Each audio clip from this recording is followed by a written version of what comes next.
All again I'm here in front of you with the chapter 4, that's metals, materials, metals and non-metals.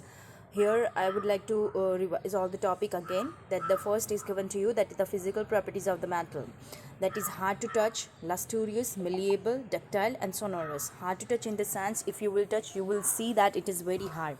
Second is lustrous, means it is having shiny appearance.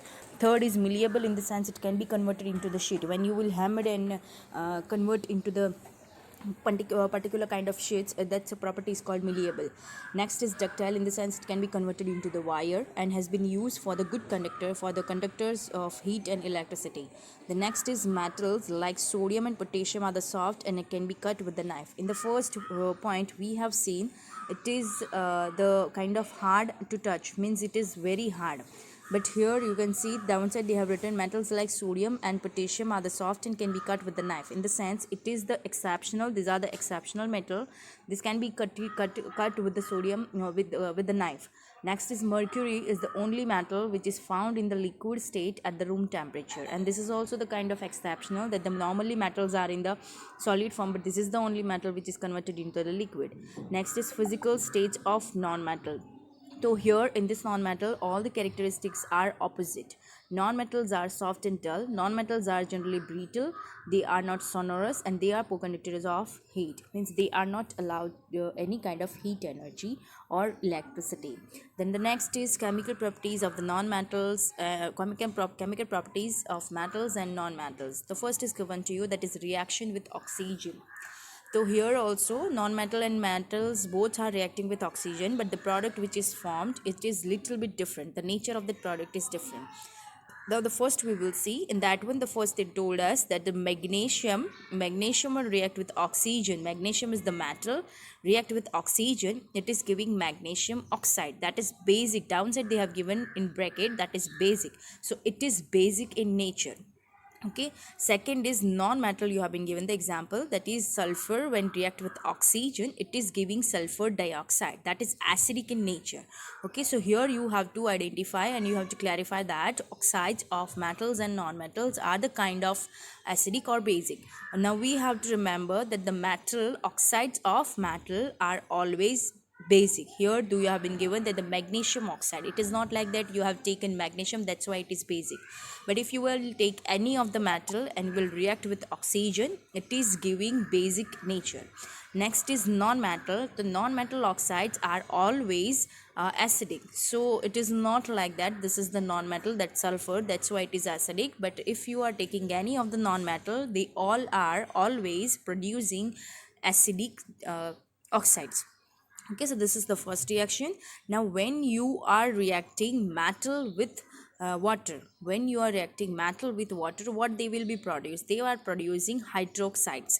Here they have given sodium, they have taken sodium as an example, so that's why it is sodium hydroxide. If you are taking magnesium in place of sodium, it will be giving magnesium hydroxide. If you are taking any another metal, iron, so it will give iron oxide. So here you have to remember that when metal react with water, it is giving metal hydroxide. The formula of metal hydroxide will depends on the metal you are using.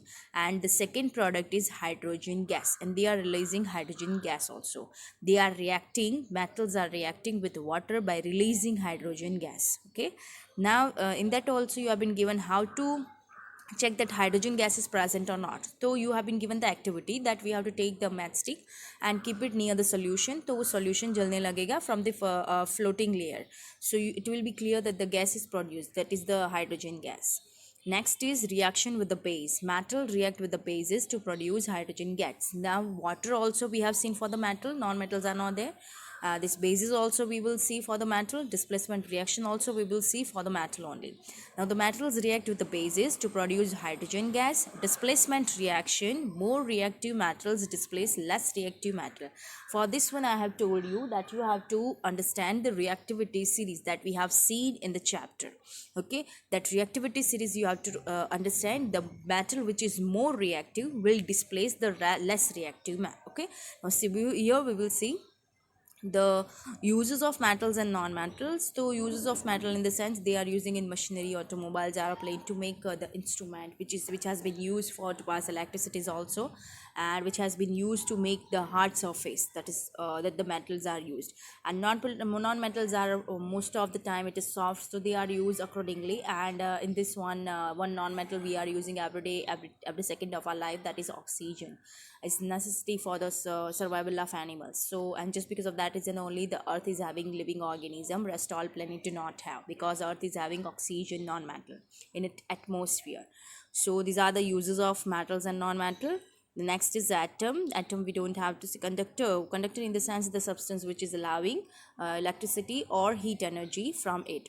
And displacement reaction in the sense, in this one, more reactive metal will displace the less reactive metal, in the sense non-reactive, more reactive metal जो है that will take the salt from the less reactive metal.